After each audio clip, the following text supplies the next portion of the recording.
강의 다시 시작하겠습니다.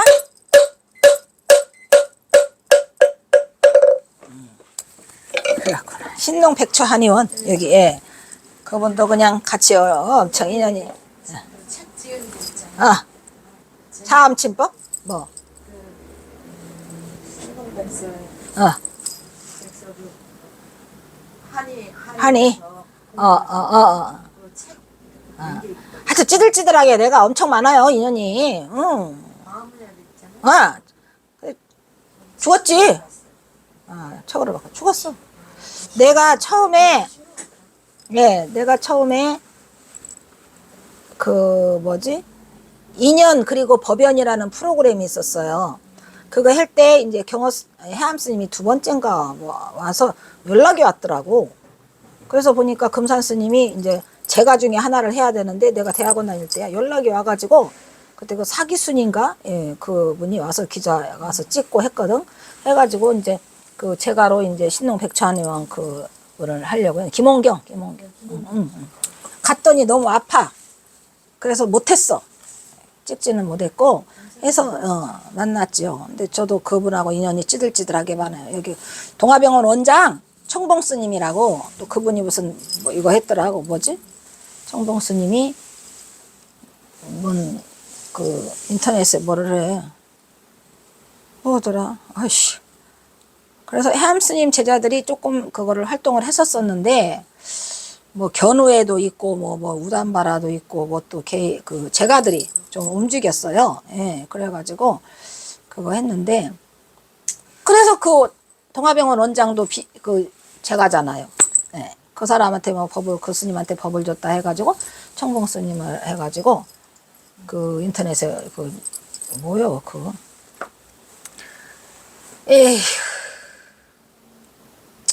그래서 경화 스님이 비구니도 무시하지 않았고 이 이야기가 나와요. 만공이 천정함에서 경화선사를 시봉하고 있을 때리다 경화를 시봉하던 젊은 여승이 마을에 볼 일이 있어서 내려갔는데 간지 며칠이 지나도 오지 않았어요. 장군죽비다. 장군죽비. 또 뭐 보니까 인터넷에 막 장군죽비가 막 떠가지고 막 대학원 내가 다닐 때 어떤 스님이 와가지고 장군죽비를 아시나요? 몰라요? 하니까 아이고 그분이 바로 청봉 스님인데 청봉 스님이 누구야? 난 처음에 청봉이 누구야 했어. 우리 나 때까지는 그 출가를 안 했었거든요. 해암 스님 막 그 장례 지낼 때도 그 사람이 그 속복 입고 있었어요. 근데 내가 이제 세상과 두문불출을 하면서 그런 일이 나도 한 30년 만에 나와 두문불출하고 있다가 그런데 그렇게 됐다 하더라고요. 그런데 어쨌든 장군죽비라는 것이 지금도 있는 것 같더만. 그래서 비군이 하나가 내려갔는데 안 와. 경호 스님이 걱정을 해요. 만공을 보고 이렇게 말했어요. 만공!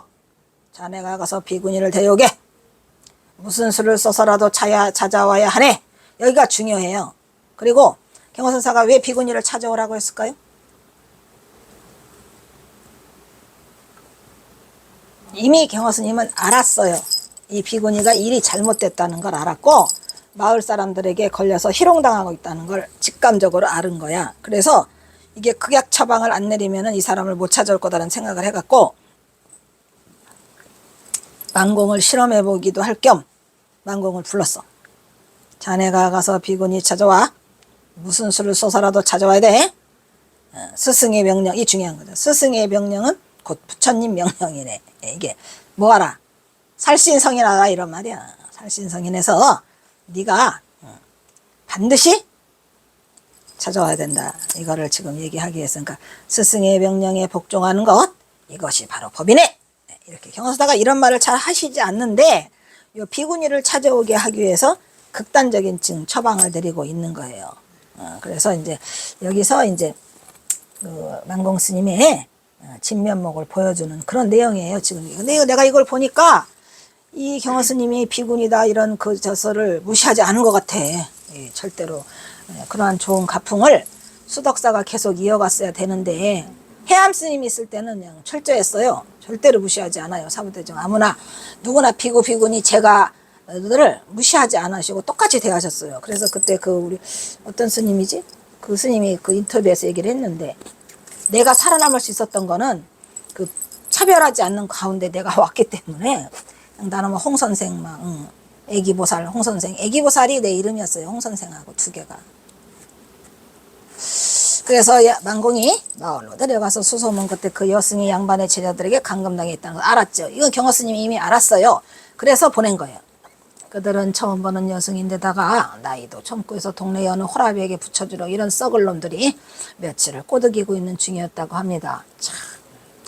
그만큼 이게 이런 걸 보면은 그 조선왕조 때의 그 중들이 굉장히 푸대접을 받고 그렇게 받고 살았다는 거를 알 수가 있어요. 이게 이런 양반놈들이 이따위를 하고 있다는 게 말이 됩니까?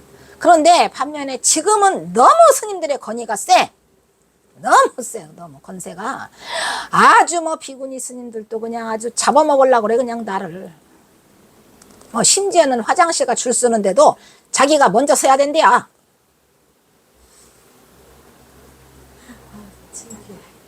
나는 몇 번 그 꼴을 당했는지 자비술래 가는데 내가 줄을 서 있는데 보살은 저기 바닥에 가 싸래. 내가 바쁘니. 바닥에 가 싸는 건 다 내가 싸야 돼. 그냥 맞는 거는 같지만 목욕탕도 가서 차별해요. 목욕탕. 대단하더라고. 비구니 스님들은 또 안 할 줄 알았는데 비구니 또 보통이 넘고 그냥 개무시야. 한마디로 말하면 이 제가들은 개무시라니까. 이게 도대체 말이 되는 겁니까?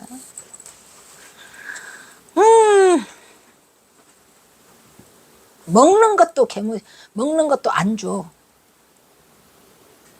그래, 놀라움들을 너무 많이 봐가지고. 어떻게 먹는 거를 당신네들이 먹어? 커피도 자기네께만 내려서 먹어요. 여러 가지를 많이 봤지요. 만공은 그들을 찾아가 여승의 행방을 물었다.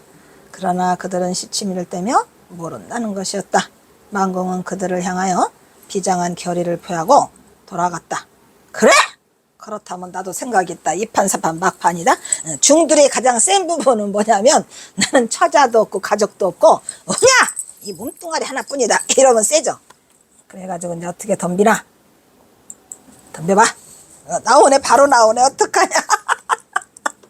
내가 말한 게 바로 나오면 너무나 미안하지만 어쨌든 간에 요놈 뭐 입이 조금만 더 있었어야 되는데 다 말해버렸네. 그거야. 지난번에 나 이거 경허스님 사진 충정사에서 기장한다니까 이 말을 하더라고. 우리는 보명제 다 버리고 이파사바 벌써 그냥 목 따고 긁고 가면 그만이래. 내 목 확 긁고 간대야. 경허스님 기자회견 한다고. 밤길 하다가 칼침 덜릴 테니까 조심하라고. 경고래 나한테.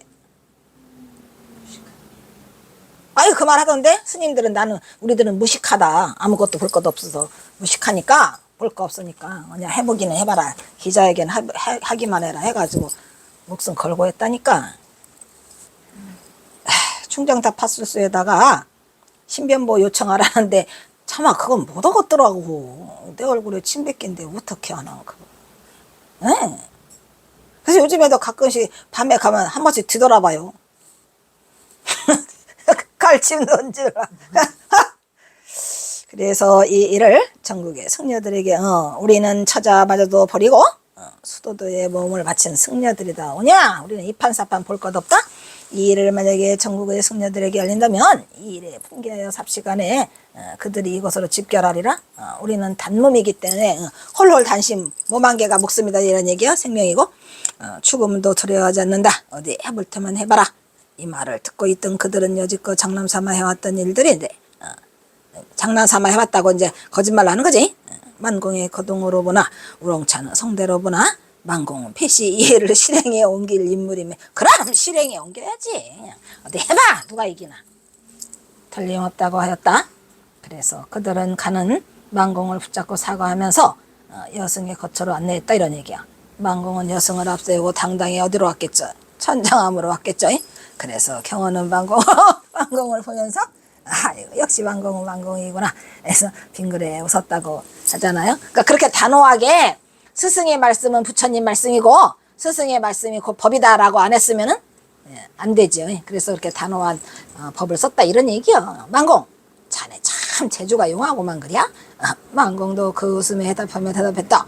스승의 명령은 곧 법입니다. 이렇게 했겠죠. 법. 그래서 그 다음에 법을 위해서는 목숨도 바친다 이 말이야. 그래 안 그래요 우리가?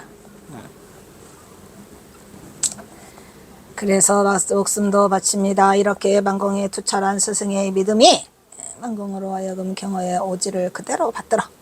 오지가 아니고 요지겠죠? 오지인가? 이게 오자 무슨 오자일까? 경어가 북으로 떠난 후에도 경어가 마지막으로 부탁한 게 있죠? 뭐 불망신지해서 한국 불교의 종지를 받들어서 내가 없어도 불법을 펴가라라고 하고 가셨죠? 그래서 멋지게 부탁한 한국 불교의 성지를 지키고 소화하는 일에 조금도 소홀함이 없이 일제히 억압 속에서도 굳건히 한국의 선불교를 지켜냈다고 말할 수 있을까 이런 얘기죠. 그러니까 왜냐하면 지금 경어선사와 만공선사의 그 여러 가지 이야기, 대단한 많은 이야기가 있어요. 이처럼 만공은 스승에 대한 존경과 이러한 스승에 대한 목숨과도 바꾸는 태산 같은 철저한 믿음이 있었어요. 스승의 족적을 넘기는 경어지 발행을 앞장서서 추진해갖고 수많은 어려움을 극복해서 구진으로 믿어붙여갖고 자신을 내 열반을 얼마 남기지 않는 시점에서 애자도 틀렸네요. 경어지 완성을 보게 되었더라 이런 얘기요. 왜냐면은 경어선사가 만공스님이 1946년에 열반하시는데 1943년 10월에 경어지 완성을 보게 되거든요. 몇 년 남겨놓고 한 거야. 오랫동안 미뤄도 왔던 거를. 왜냐면은 1912년에 경어선사 열반했을 때 가서 북한을 갔다 왔는데 그때 가져온 거를 1912년에서부터 42년까지니까 얼마를 미룬 거예요? 30년 동안을 미룬 거예요. 그 사이에 이제 그 방아남한테 해달라고 했는데 방아남 스님이 경어에 법하는 따를지언정 행리는 따를 수 없다. 그거 지워줘 못 지워줘 안 돼 이래가지고 싸우다가 다 원고를 뺏어왔죠. 그래가지고 경어선사가 이 만공스님 경어선사가 만공으로 인해서 법을 피게 되는데 우리가 경어선사가 이렇게 스승의 말이 곧 법이다 이런 거를 다른 말로 또 뭐라 그러죠? 다른 말로 뭐래요?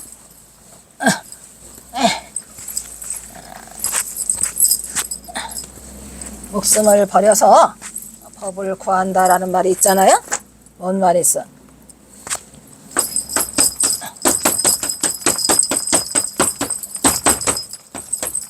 입법망구라는 말이 있죠.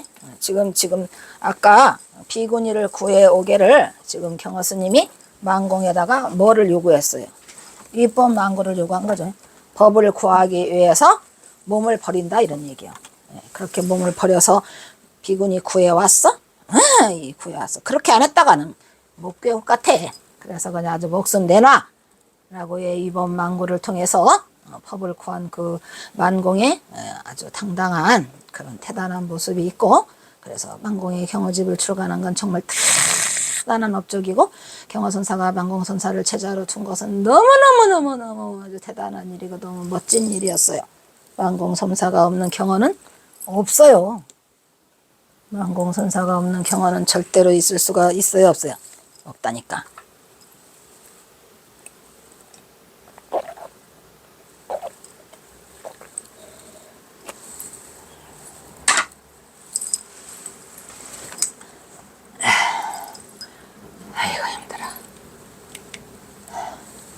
제13번째 이야기는 나녀 동숙이죠. 나자는 나병 환자다 짜죠. 온 강산에 눈이 내리는 겨울날 해인사 아래로 볼일을 보러 간 산 아래로 내려갔던 경어스님이 돌아오던 길에 눈 덮인 산길에서 눈밭에 파묻혀 있고 눈발을 맞고 추위와 싸우다 지친 먼저 통사하기 직전에 놓여 있는 여인을 얻고 왔어요. 산길을 올랐다고 전해지고 있죠. 그러니까 이게 지금 그 어디야? 가야산이지 뭐 가야산 그지? 가야산 해인사니까. 당시 경어가 머무르던 조실은 오늘날에도 해인사에 남아 있어서 그 조실방 이름이 뭐야? 퇴설땅이다 이런 말이야. 쓸모없는 쌓을 퇴자니까 쓸모없는 눈무더기다 이런 얘기지. 경어선사가 자기 자신을 쓸모없는 눈무더기라고 했어요. 경화는 그 여인을 얻고 퇴솔당 안으로 들어갔다고 전해지고, 경화가 죽어가는 여인을 어떻게 했는지는 모르지만 어쨌든 그 여인은 죽음 직전에서 아마도 살아났는데, 그냥 동사할 뻔한 빳빳하게 얼어있는 그 얼어붙은 여인의 몸을 경화는 자신의 몸으로 녹이고 체온을 되살려서 살려냈더라, 이런 얘기죠.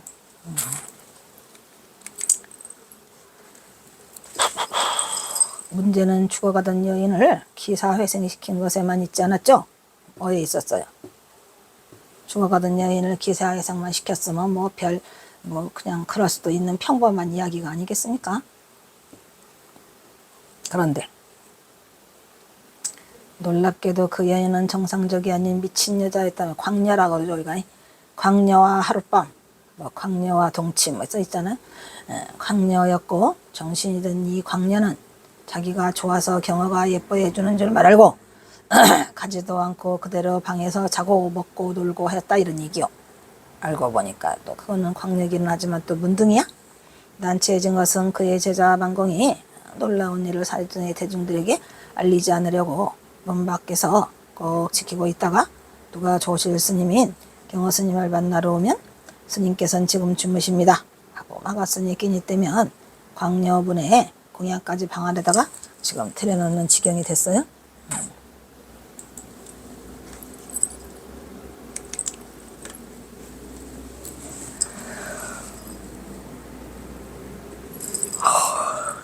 강녀이기도 하고 또 나녀이기도 하고.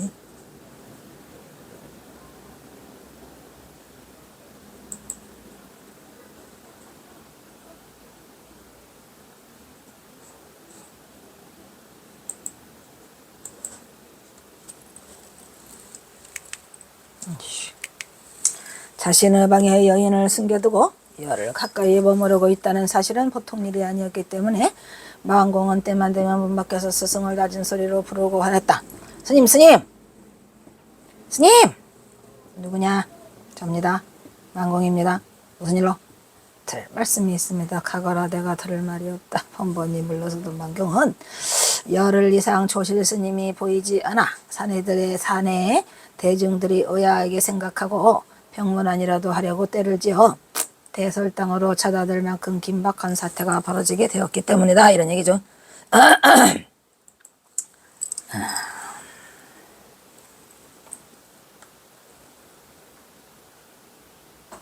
이거 2개네. 하나 지워야 할 것 같아.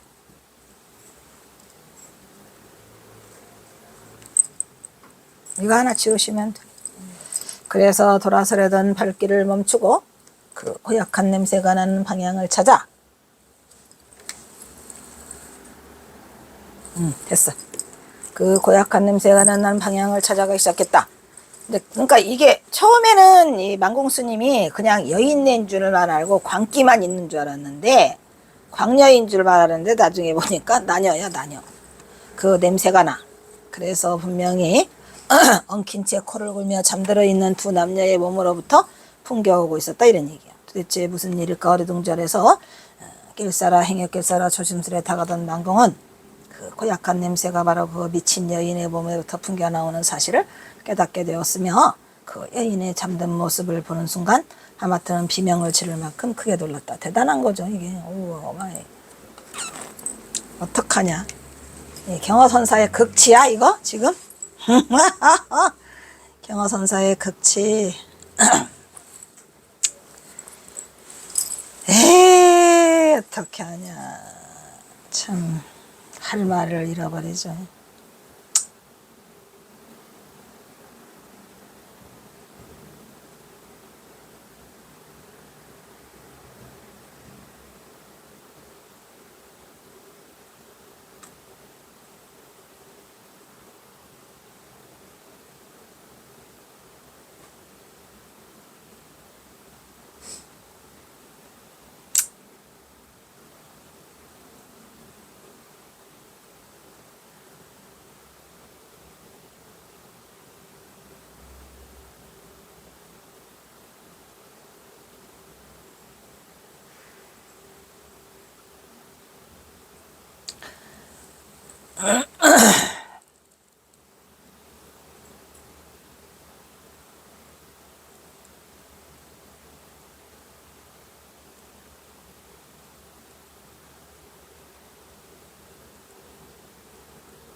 스님이니까 가실 수 있는 경지를 우리가 헤아릴 수 없어. 생명으로 보여줘.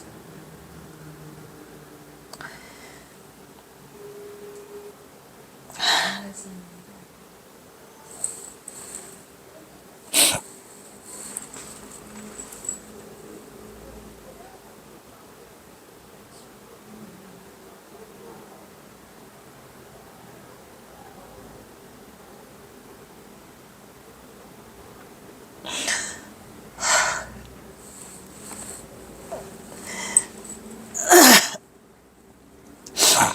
나는 내 자신이 하도 못나 보여서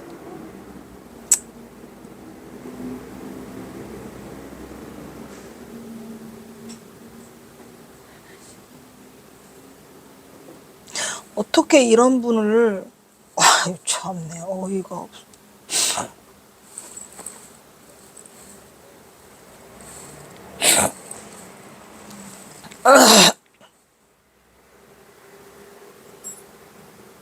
성보 박물관 수덕사에서 뭐 근역 성보 박물관 했다고 테이프를 끊었는데 설정 스님을 안 불러요. 나도 안 불러요. 율법 스님도 안 불러요.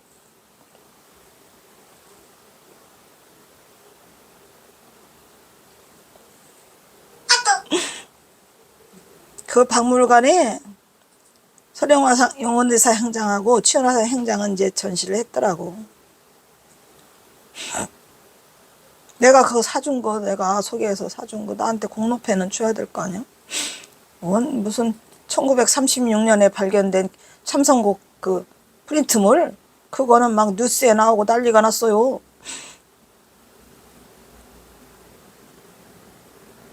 설정 스님도 오지 말래잖아.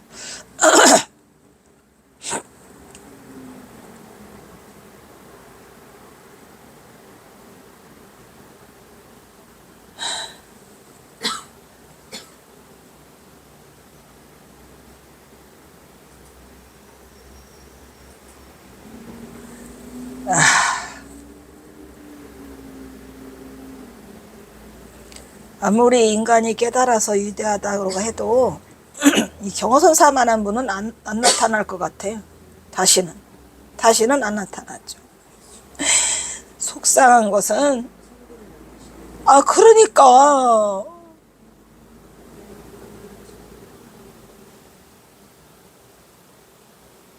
내가 너무 미흡하고 내가 너무 내가 나약하고 내가 너무 힘이 없어요.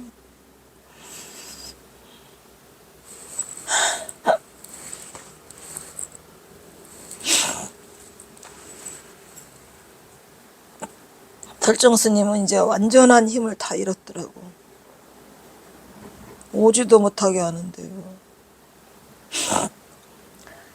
그 여자의 얼굴은 코와 눈이 분간할 수 없을 만큼 썩어 있었으며 손가락도 떨어져 나가고 없었다. 이 미친 여인은 한센병에 걸려 있었던 것이다. 그러니까 처음에는 만공 스님이 이걸 몰랐던 것 같아. 나중에 이제 냄새가 나면서 알았는데 코는 떨어져 나가서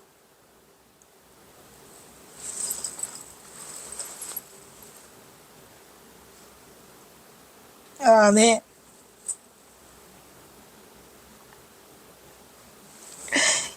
뭐 하려고 이렇게 하셨어요, 스님? 코는 떨어져 나가 구멍만 뚫려 있었으며 안 봐도 다 알아요. 옛날에 이런 사람들이 많이 있었거든. 걸친 옷은 고름에 절어서 올이 안 보일 정도인데다가 머리카락도 모두 빠져 민 대머리에 괴물을 어떻게 끌어안고 자고 입으로 빨아주고 밥을 먹일 수 있단 말인가. 살이 썩어가는 고약한 악취가 풍겨나오고 있어서 만공은 도저히 코를 들쓰고 서 있을 수가 없었다. 만일 조실 스님인 경우가 미친 여인을 방 안에 두고 그것도 나병에 걸린 여인을 보듬게 안고 방 안에서 열흘 동안 뒹굴고 있다는 소문이 퍼져나가게 되면 사내 대중들은 스승 경허를 뭐라고 해? 미친 사람이라고 생각하다 이런 말이야. 온전한 그러거나 빨거나.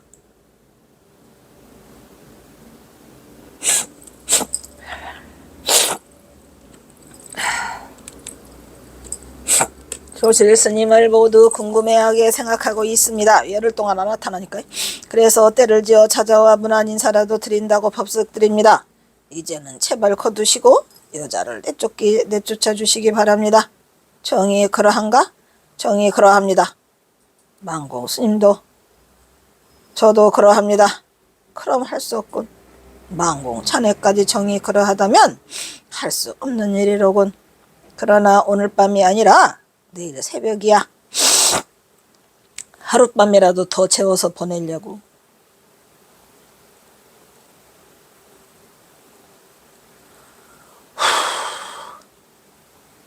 이거는 진짜 이 생불이 아니면 이거 못하지요. 뭐. 망공 자네가 여인을 동구박까지 데려다 주시게. 스님, 망공은 천천히 조실을 불러나왔습니다. 알았습니다, 스님. 그날 밤 한숨도 잠을 이루지 못했다고 전해지고 있다. 망공 스님도 마음이 편치 않았겠지요. 뭐. 야, 이건 난 이 부분을 꼭 영화로 만들고 싶어요, 나는. 경어 영화를 누가 영화 저쪽고 또 전화가 왔더라고. 아이고, 그게 아무나 되는 건가? 경어 영화를 꼭 나는 만들어 세상에 피고 싶어요. 세계가 다 볼 수 있도록. 이 문둥이를 쓸고 빨고 하는 이 거룩한 성자의 모습.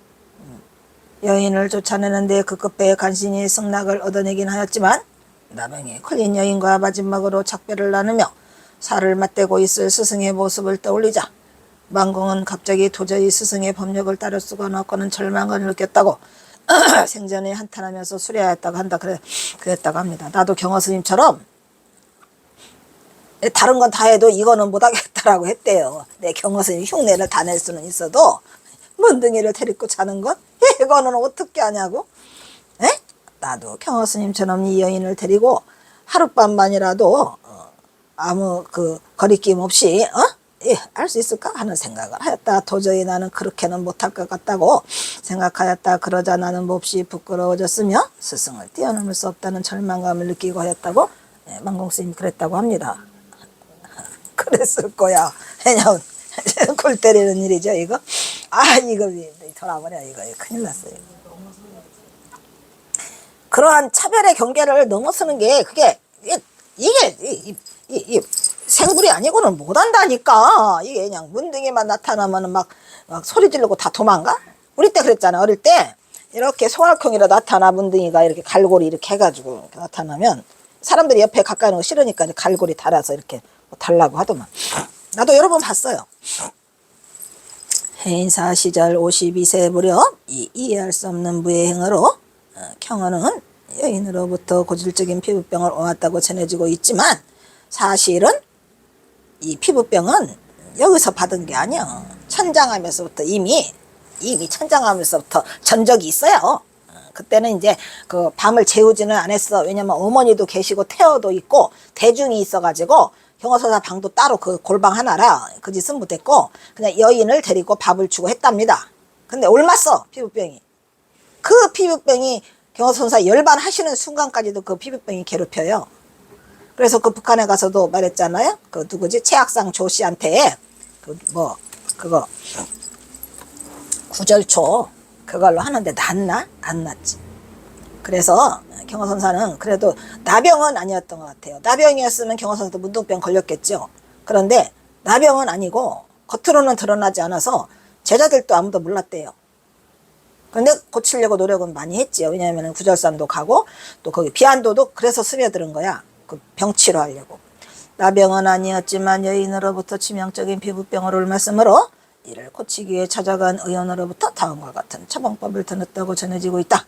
어떤 천하병? 그거 다 빼먹고 안 썼네. 그거 있어? 그래서 경허선사는 대중의 비난을 한 몸으로 받으면서도 어쩔 수 없는 처방약으로 피부병을 치료하기 위해서 육식을 섭취했다는 얘기지. 개고기에다가 닭고기에다가 뭐셨지? 개소주? 뭐냐. 닭똥으로 개소주를 달여가지고 닭똥으로 소주를 달여? 개고기와 그들을 먹으면 효과가 있다. 그래서 그걸 개소주라고 하나 보지. 승려로서는 마지막 개인사 시절 경허선사의 주량과 용량은 무서운 속도로 들어갔고 또 뭐 무서운 속도 들어가는데 속상하니까 또 드신 면도 많이 있죠. 왜냐면 전봉주님이 죽어가지고 뒷날에는 술과 고기가 그에게 있어 몸에 일부쳐 되었다. 몸에 일부러 된 것은 아니고 그 여인으로부터 옮은 피부병땡했던 것이 거의 정설을 알려주고 있는 것이라고 그대로 누군가가 써놨어요. 근데 그때도 말했지만 경허선사는 삼수갑산으로 가서는 술은커녕 고기는커녕 아예 산채로 밥을 그냥을 드시고 술은 좀 얻어먹어요. 그 대신 유생들하고 같이 먹으니까 무슨 막 포금을 하고 폭식을 하고 이런 거는 절대 없죠. 남쪽에서 있었던 일은 일부러 파라코처럼 해보려고 경허선사가 어떻게 대중의 시선을 좀 피해 보려고 하고 있는데 이거 2개네. 하나 지워야 되겠네.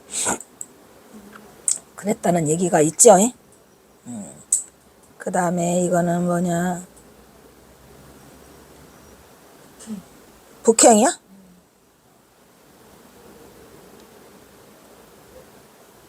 북행 이별인데 30분밖에 안 돼서 끊기가 참으로 애매하고 모호하네. 애매하고 모호하는데 경허의 북행 이별은? 이별까지만 해볼까? 뭐라고 써있냐 이별은. 이별은 하자. 잘 보니까 경허의 북행 이별을 할 때 다음은 경허가 천장음을 떠나기 전 만공과 이별하는 생생한 장면으로 경허와 만공은 진정한 스승과 제자로서의 그들의 혈육보다 더 진한 감동적인 모습이 고스란히 전해지고 있는 장면으로 이들은 살아생전에 2번 다시 만나지 못해요. 그렇지만 이 순간은 경허 훗날 한국 불교의 대선지시 경허의 이상을 되살리는 데 커다란 역할을 하게 되죠. 이후 만경은 자신을 부처로 이끌어준 스승의 위대함을 세상에 알리고자 그리고 후학들의 공부를 위해서 경허집을 발간하게 되는데 세상에 배포하고 이로써 공부를 좀 고치고 공부를 함으로써 한국 선불교의 지침서로서 그 책임을 다하고 스승의 은혜를 갚게 된다는 거죠. 그러니까 이게 제일 중요한 거는 경허집 만드는 게 뭐 가장 일생일대에 경허집 만드는 게 최고예요.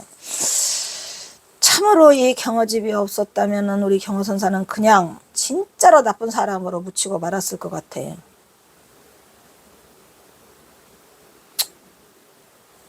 그래서 대단한 거죠. 그래서 우리가 이 경허집 남긴 게 그냥 최고의 그 공로예요. 만공 스님의 최고의 공로. 경허는 어둠 속으로 총총히 사라졌어요. 뭔 말하고? 이 앞에 말 다 빼먹었지? 안 했나? 했나? 이거 지나갔구나. 1904년 어느 날 밤 같은 소리 1904년 2월 11일 밤. 그러니까 정확히 말하면 2월 12일 새벽이죠. 새벽에 깊은 잠에 들어간 만공을 깨우는 소리가 들렸다. 만공? 자는가? 날쌔! 경허였다. 만공은 밭으로 나갔다. 경허의 등에는 이미 개나리 붙짐 하나가 떨렁업혀 있었죠. 스님, 이 밤중에 웬일이십니까? 만공에 의아해하는 물음에 경허의 물기젖은 음성이 들렸죠. 물기젖은 음성이 뭐랬죠? 지난번에 나왔어요 이거. 눈물이 섞인 그런 얘기죠. 만공, 다 이런저런 걸 다 보기 싫어서 난 이 길로 삼수갑산으로 가야겠어. 그곳에다가 내 일생을 파묻을 생각이네.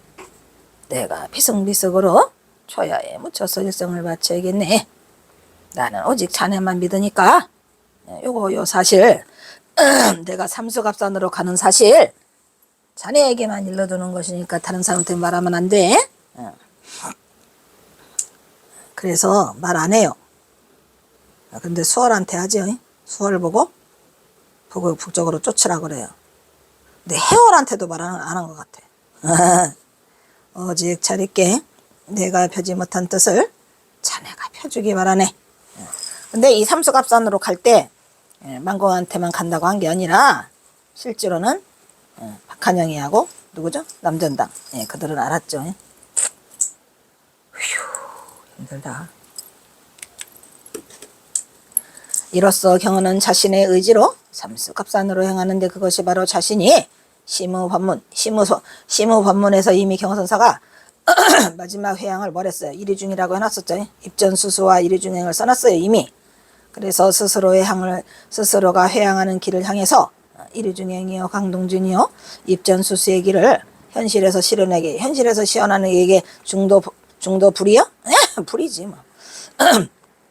이건 아무나 하는 게 아니고 어차피 선지식 경화는 천봉준 장과의 얽힌 세속의 연의 한계를 극복하기 위해서 자신의 상황을 벗어나고 중생들과 함께 삶을 공유할 수 있는 선지식의 삶으로서 북쪽 삼수갑산에서 사회적 실천명제를 몸으로 구현하고자 스스로가 택한 길이었다, 이런 얘기예요. 어찌 보면은 경선사가 이미 그 시무사상이라는 거를 그 시무송, 시무가, 시무도 법문 이렇게 세 가지가 있거든요. 거기다가 이미 자세히 써놨어요.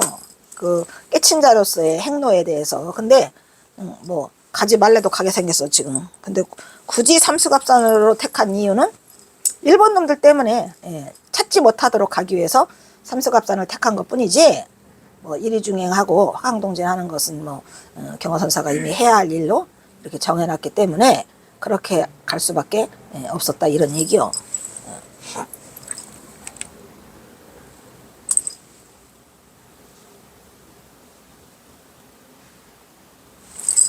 어딘데 빼먹고 지나갔네. 이처럼 경화는 통학사 조실방에서 1879년 11월 15일 대도를 성취하고 그의 겨울을 만화의 빈잔 속에서 만화 보선이죠 스승. 빈잔을 어떻게 하는지 몰라요. 너는 왜 사람이 일어나도 일어나질 않냐 하면서 물으니까 저는 이미 무사히 잃었습니다 하면서 시간을 보내다가 1980년 이듬해 봄에 누가 그 태허가 어디로 천장암으로 주지 발령을 받았던 이야기를 들어? 아이고 이게 뭐래요. 경호는 바람 속에 스스로가 누민소만 나를 가지고 모친과 사가형 태어가 주지로 있는 천장암을 가득하여 이것도 바로 하늘이 열어주는 거죠. 그래서 경호선사는 깨친 해 1881년 이듬해 6월까지 1년 반 동안을 원성문에서 족방에서 보임 장좌부라에 보임을 하고 그 후에 경호는 제자 만공과 여러 시간들을 함께 하면서 많은 가르침을 전하고 말년에는 삼수갑산으로 떠나면서 만공에게 천폭계를 남기고 떠난 이 스승 경호와 제자 만공과 인연은 아주 남다른 인연이 있었던 것으로 보이더라, 이런 얘기죠. 그리고 그 다음에 뭐야, 15번이니까 또 지나가서 끊어야 될 것 같아. 자, 여기서 끊도록 하겠습니다. 아주